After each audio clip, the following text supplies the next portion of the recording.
ইউনূস-মোদি বৈঠকের পর আওয়ামী লীগের মধ্যে ভাঙনের আতঙ্ক।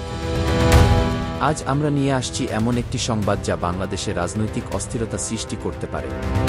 একটি অপ্রত্যাশিত বৈঠক যা উল্টে দিতে পারে রাজনীতির পুরো চিত্র। বাংলাদেশের শীর্ষ রাজনৈতিক নেতাদের মধ্যে এখন ভয়ঙ্কর উত্তেজনা।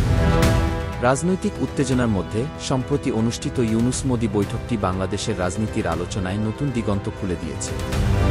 বৈঠকের আগে ভারতীয় সংবাদ মাধ্যমসহ অনেক কূটনৈতিক মহল দাবি করেছিল এই বৈঠক হবে না। এমনকি নরেন্দ্র মোদির নিজস্ব টুইটেও কোনো আভাস ছিল না। তবে অবশেষে বৈঠকটি অনুষ্ঠিত হল এবং পুরো রাজনৈতিক পরিস্থিতি হঠাৎ করেই বদলে গেল।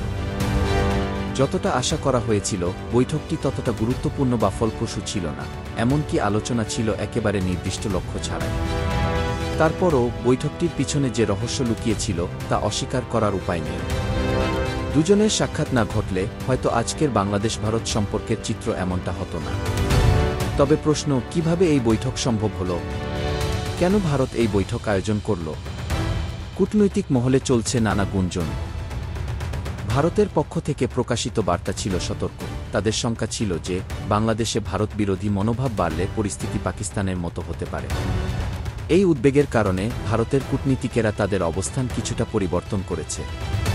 তারা আর বলে না কেবল একটি দলকে গুরুত্ব দেব, বরং জনগণের সাথে সম্পর্ক রাখার কথা বলছে।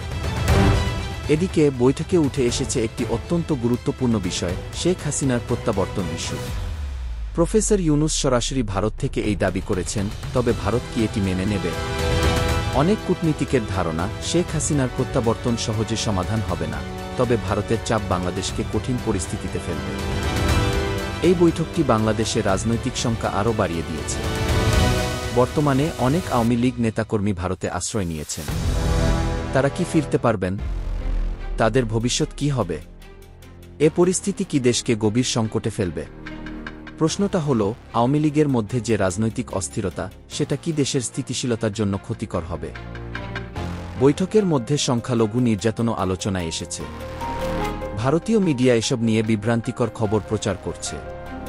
তবে ভারতের অবস্থান পরিষ্কার, এখনই এই বিষয়ের উপর কোনো প্রতিশ্রুতি দেওয়া সম্ভব নয়।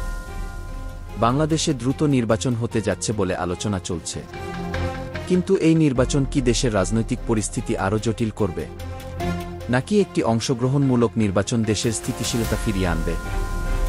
এখন বাংলাদেশের জন্য সবচাইতে বড় চ্যালেঞ্জ হল তারা কিভাবে এই নতুন রাজনৈতিক পরিস্থিতি মোকাবিলা করবে।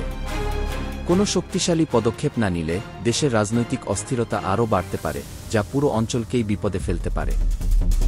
তবে প্রশ্ন এখানেই, এই বৈঠক কি বাংলাদেশের রাজনীতিতে এক নতুন বিপর্যয়ের সূচনা? যদি তাই হয়, তাহলে আমাদের জন্য কি অপেক্ষা করছে?